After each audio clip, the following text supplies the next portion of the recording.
కష్టాలు కార్యకర్తలకు, సౌఖ్యాలు మాత్రం నేతలకా? అధికారంలో ఉన్నా లేకున్నా జెండాలు మోసేవారికి ఎప్పుడు ఇబ్బందులేనా? రాత్రింపవలు పార్టీ కోసం చెమటోడ్చిన వారికి అధికారంలోకి వచ్చాక గుర్తింపు దక్కదా? గోడ మీద పిల్లులకు, అడుగులకు మడుగులు ఎత్తేవారినే నెత్తిన పెట్టుకుంటారా? టీడీపీలో జరుగుతున్న సంఘర్షణకు పార్టీ పెద్దలు ఎలాంటి పరిష్కారం చూపబోతున్నారు? నమ్ముకున్న కార్యకర్తలకు నారా లోకేష్ ఏ విధంగా న్యాయం చేయబోతున్నారు?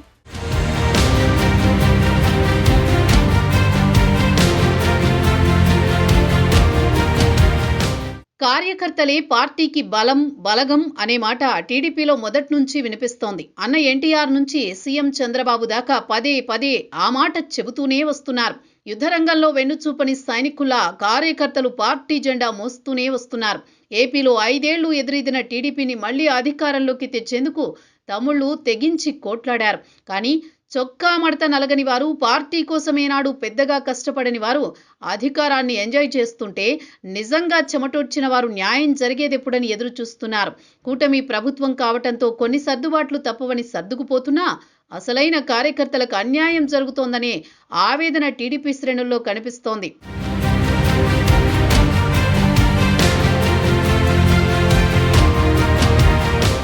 ఆంధ్రప్రదేశ్లో కూటమి ప్రభుత్వం అధికారంలోకి వచ్చి ఏడాదిన్నరవుతోంది. ముఖ్యమంత్రి, మంత్రి నారా లోకేష్ రాష్ట్ర అభివృద్ధికి పెట్టుబడులు ఆకర్షించేందుకు గట్టి కృషి చేస్తున్నారు.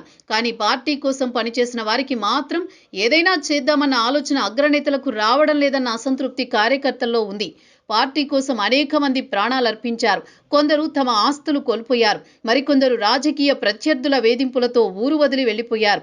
అక్రమ కేసులతో జైళ్లకు వెళ్లారు. అయినా విజయమో వీరస్వర్గమో అన్నట్లు వేలాది మంది కార్యకర్తలు కష్టనష్టాల కోర్చి పార్టీని అధికారంలోకి తీసుకొచ్చారు. కార్యకర్తల కష్టంతో పార్టీ అధికారంలోకైతే వచ్చింది కానీ వారి సమస్యలు తీరకపోగా మరింత పెరిగాయి. అసలు అధికారంలోకి వచ్చామా లేదా అన్న అనుమానం వస్తోంది కొందరు కార్యకర్తలకు.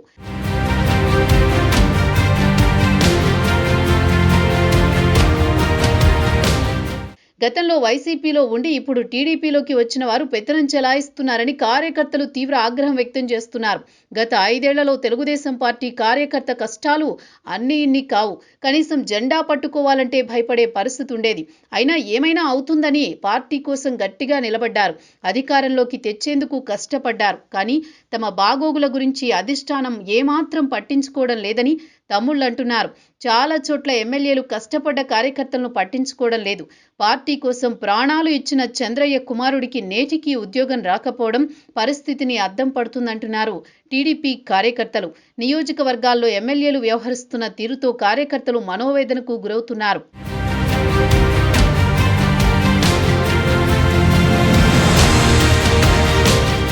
క్యాడర్ కంటే స్వప్రయోజనాలే ముఖ్యం అన్నట్లుంది కొందరు ఎమ్మెల్యేల వ్యవహారం. చాలా మంది వైసీపీ నేతలకు కొమ్ము కాయడం, వారికే కాంట్రాక్టు పనులు అప్పగించడాన్ని తమ్ముళ్లు జీర్ణించుకోలేకపోతున్నారు. కొన్నాళ్లు ఎదురు చూసిన టీడీపీ కార్యకర్తలు ఇక లాభం లేదని సోషల్ మీడియా వేదికగా అధిష్టానంపై అసహనం వ్యక్తం చేస్తున్నారు. పార్టీ కార్యకర్తల ఆవేదనను గుర్తించిన టీడీపీ జాతీయ ప్రధాన కార్యదర్శి నారా లోకేష్ పార్టీ జోనల్ కోఆర్డినేటర్లతో సమావేశం నిర్వహించారు.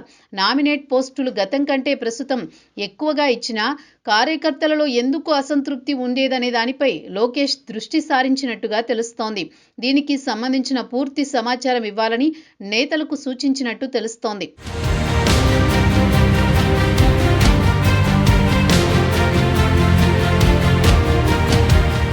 తెలుగుదేశం పార్టీ కార్యకర్తలకు ఇప్పటిదాకా పార్టీ అధిష్టానం చేసిందేమీ లేదు. మొన్నటికి మొన్న ప్రకాశం జిల్లాలో జరిగిన హత్య విషయంలో ఒక సామాజిక వర్గానికి ప్రభుత్వం భారీ ఎత్తున వరాలు ప్రకటించింది. బీజేపీ, జనసేన కార్యకర్తలకిస్తున్న ప్రాధాన్యం కూడా టీడీపీ కార్యకర్తలకు దక్కడం లేదనే అసంతృప్తి పెరిగిపోతోంది. 5 ఏళ్లు ఇబ్బందులు పెట్టిన వైసీపీ నాయకుల విషయంలో కఠినంగా వ్యవహరించడం లేదనే అసంతృప్తి కూడా కార్యకర్తల్లో కనిపిస్తోంది. అధికారంలోకి వచ్చినా కార్యకర్తలు ఎందుకు అసంతృప్తిగా ఉన్నారనే దానిపై టీడీపీ బ్యాక్ ఆఫీస్ టీం 20 పేజీల నివేదికను పార్టీ అధిష్టానానికి అందజేసినట్టు సమాచారం. ఆ నివేదిక ఆధారంగా చర్యలు తీసుకునేందుకు అధిష్టానం సిద్ధమవుతోందంటున్నారు.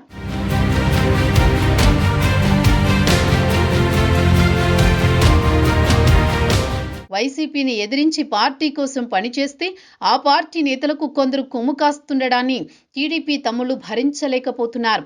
జన సైనికులకు ఇచ్చిన ప్రయారిటీ కూడా తమకు దక్కడం లేదనే అసంతృప్తి కూడా ఉంది. ఇలాంటి పరిస్థితుల్లో లోకేష్ నష్ట నివారణకు ఎలాంటి చర్యలు తీసుకుంటారు? ఇకనైనా పార్టీలో అసలు సిసలు కార్యకర్తలకు ప్రాధాన్యం దక్కుతుందో లేదో చూడాలి మరి.